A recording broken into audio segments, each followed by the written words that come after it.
Thousands of veterans return from combat struggling with the effects of war. And some injuries are visible, others are not. WNCN's Maggie Newland joins us now with one military family story. Maggie.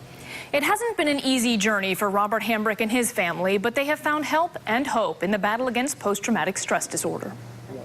After 2 tours of duty in Iraq, Robert Hambrick came home with photographs and medals. This is the Iraqi campaign. He also came home with a traumatic brain injury. One of these Conex box doors is what hit me in the head.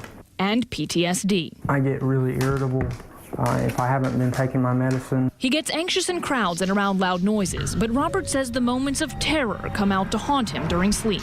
I would just have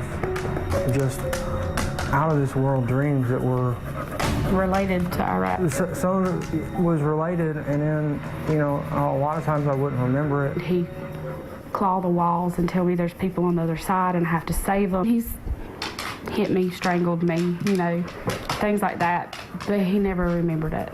So I know it's not him. Although she knew her husband would never deliberately hurt her, Erin Hambrick began to fear for her safety and that of the couple's young son. After Connor was born, his sleepwalking kind of took over our lives. He would wake up in the middle of the night and pick Connor up out of his crib and walk around the house, walk outside.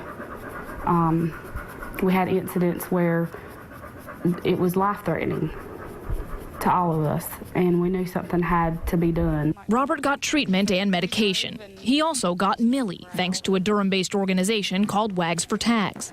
It pairs veterans with PTSD or traumatic brain injuries with dogs who support them and train to become their service dogs. You're just uniting 2 souls. Here's these dogs in kill shelters. They didn't do anything. They don't deserve to be there. And here we are coming back.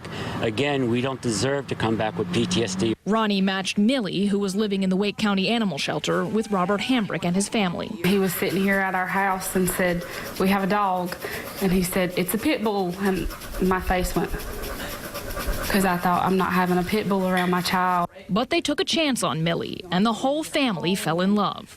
The first night she slept on top of him in the bed. She literally just slept on him, which I think was the first full night's sleep that all of us had gotten in probably 5 years. In order to be matched with a dog, veterans must stay on their medication, see a counselor, and attend training. He looks forward to taking her to training and being able to feel like there's somebody else that depends on him besides us. The Hambricks say Millie also helps Robert feel less anxious around crowds and eases feelings of depression and despair. You know, you walk into that face right there, and whatever happened during the day is whatever happened during the day. The family believes programs like WAGs for Tags could potentially save lives. I think if there were more programs like this across the country, that it would definitely help the suicide rate go down. I've been there. I was a step away from doing it. Before we had her, he had 2 visits to the psych ward. I came home one night to him cleaning his gun.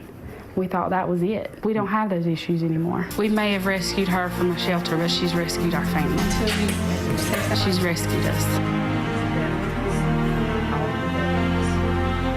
Robert Hambrick calls Millie a godsend for the family. Now, WAGs for Tags has successfully paired about 30 veterans in North Carolina with shelter dogs.